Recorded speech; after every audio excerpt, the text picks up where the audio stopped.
Years ago, there was a movie on TV about a farmer that put a baseball diamond out in the middle of his cornfield. In that movie, the lead character was told by a long-dead baseball player that if you build it, they will come.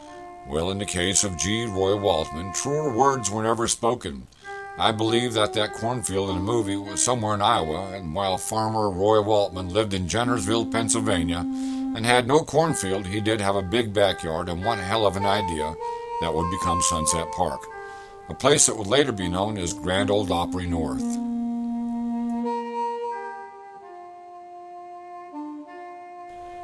Well, now, I know the film that you're watching has nothing to do with music, but you can't tell the story about this film without telling the story about the music, because from 1940 to 1995, anyone in country or hillbilly music played or wanted to play at Sunset Park.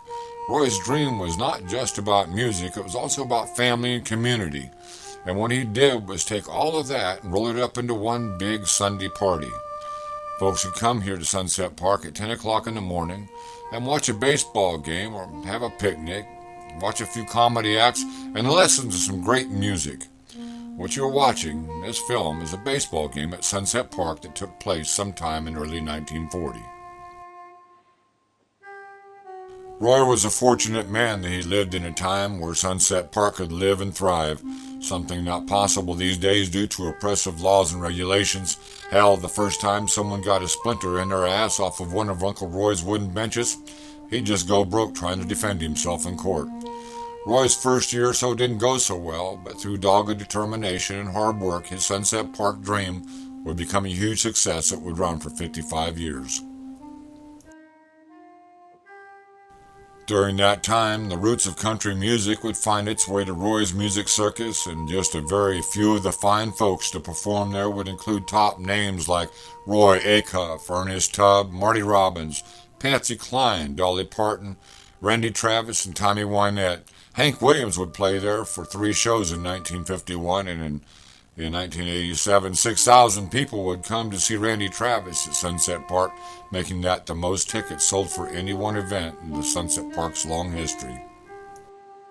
Well, I was able to find all of this music history concerning Sunset Park, but could find little about the amateur homegrown baseball games that had been played there over the years.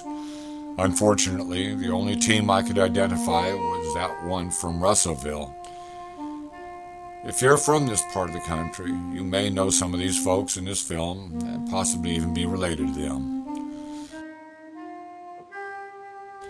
It was 1995 when the music died at Sunset Park, and so did the family picnics and baseball games.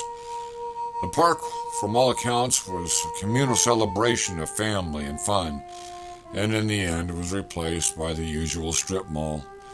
If I had not found this old film, I would have had no idea that there was ever a place called Sunset Park, and I'll bet the same goes for most of the patrons of that strip mall.